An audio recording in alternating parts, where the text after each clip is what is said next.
हमारी नई नई कहानियाँ सुनने के लिए हमारे चैनल को सब्सक्राइब कीजिए। नम आंखें लिए एक नई कंपनी के ऑफिस में शहर के सबसे बड़े बिजनेसमैन का लड़का। शहर की लड़कियां मरती थीं, लुक में वह किसी राजकुमार या हीरो से कम नहीं है। आज बहुत उदास एक नई कंपनी के ऑफिस में पिछले 3 घंटे से एक मुलाकात के लिए बेचैन बैठा था। हर 15 मिनट में रिसेप्शन पर बैठी लड़की से बार बार पूछ रहा है, क्या सर फ्री हुए, क्या सर फ्री हो गए, जिसकी तनख्वाह उसके ड्राइवर से भी कम थी। आज वह रिसेप्शनिस्ट उस लड़के पर चिल्लाकर बोली, आप अपनी जगह पर शांत बैठे, जब वक्त आएगा मैं आपको बता दूंगी। ऐसा पहली बार हुआ है कि रोहित राय, इतना बड़ा आदमी, नौकरों की बात सुन रहा था।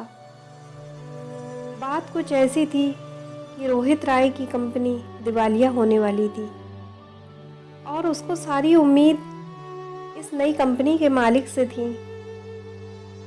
शायद ये कंपनी का मालिक उसको दिवालिया होने से बचा ले।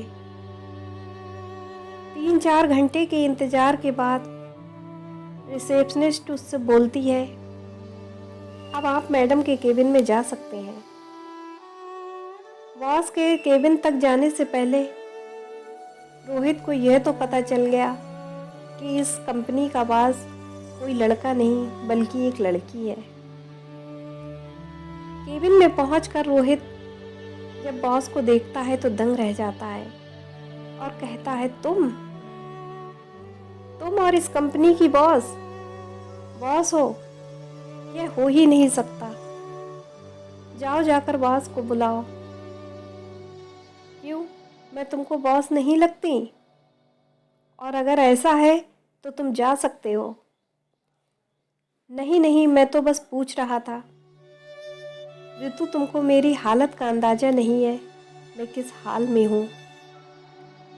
तुम अपनी जबान से मेरा नाम मत लो, मैडम कहो मुझे, नहीं तो धक्के मार कर ऑफिस से निकलवा दूंगी। सॉरी मैम, अब ऐसी गलती नहीं होगी, रोहित ने जिल्लत भरी आवाज में बोला। ऋतु, मुझे तुम्हारी और तुम्हारी कंपनी की सारी जानकारी है। जाओ, अपने बाप से कह दो, तुमको बर्बाद होने से कोई नहीं रोक सकता। जो सब हुआ है मैंने ही किया है। ये बदला है मुझे धोखा देने का। कैसा धोखा? रोहित ने नम आंखों से कहा। भूल गए तुम और तुम्हारे बाप ने मुझे कैसे ठोकर मारकर भगाया था? तुम्हारे बाप ने तो मुझे गंदा खून तक कहा था। मेरे पूरे परिवार को आधी रात में घर छोड़कर जाना पड़ा। इतना सब करके तुम भूल गए? यह तुम क्या कह रही हो ऋतु? मैंने तो ऐसा कुछ भी नहीं किया। मैं तो चाहकर भी उस दिन अपना वादा पूरा नहीं कर पाया। बस इतनी सी बात। क्या तुमको नहीं पता क्या हुआ था? उस दिन मैं अपना सारा सामान, घर बार छोड़कर, अपनी जिंदगी को दांव पर लगाकर तुम्हारे साथ अपनी नई जिंदगी बसाने आई थी।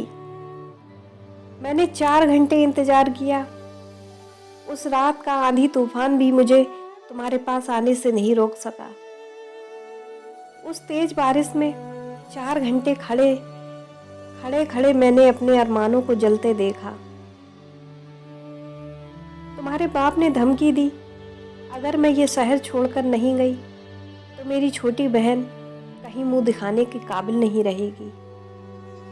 तुम्हारा बाप 20 लोगों के साथ मेरे घर पर आया और मेरा घर जलाकर गया, और तुमको कुछ भी नहीं पता। कैसे मैं आधी रात को अपने परिवार के साथ शहर छोड़कर भागी। कैसे मेहनत मजदूरी कर कर मैंने अपने परिवार को पाला, छोटी बहन को पढ़ाया। तुम्हें कुछ भी नहीं मालूम? तुम्हें कैसे मालूम होगा? तुम तो अपने महल में आराम से सो रहे होगे। तुम तो सबसे रईस बाप की औलाद हो, जिसको गंदी लड़की से प्यार हो गया था। ये क्या कह रही हो तुम? तुम्हारे साथ सच में ये सब हुआ है? तो आज से मैं अपने बाप की शक्ल तक नहीं देखूंगा। उस रात मेरे साथ क्या हुआ, क्या तुमको नहीं पता? जब मैं तुमसे मिलने आ रहा था तब मेरे पिता ने मुझे मेरी मरी हुई माँ की कसम देकर रोक दिया। मैं चाहकर भी उस दिन तुमसे मिलने नहीं आ पाया। तुमको पता है, आज तक मैंने अपने पिता से बात नहीं की।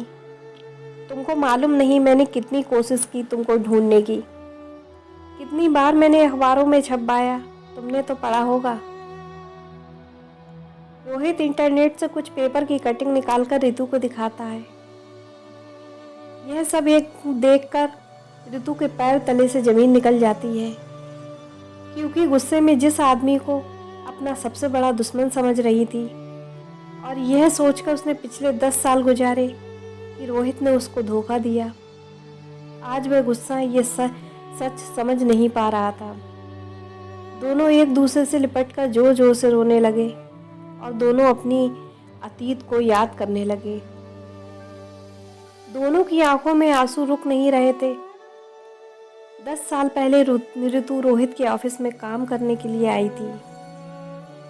बिजनेस में बहुत होशियार, एक सीधी सी लड़की जिसको अपने मालिक के लड़के से प्यार हो जाता है। रोहित भी रितु से बहुत प्यार करता है। दोनों एक दूसरे से शादी करने के लिए राजी हो जाते, पर यह बात रोहित के पिता को पता चल जाती है।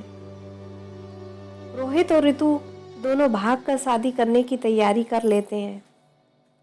उस रात रोहित के पिता उसको घर पर रोक लेते हैं। रितु के घर में आग लगाकर उसको शहर छोड़ने पर मजबूर कर देते हैं।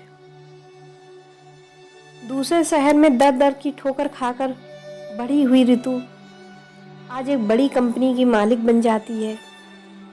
वह रोहित की कंपनी को जब चाहे तब मसल कर रख सकती है। इस बात का बदला लेने के लिए रितु वापस उस शहर आई थी, पर जब उसको रोहित के प्यार और सच्चाई का पता चला तो वह उससे गले लगकर रोने लगी।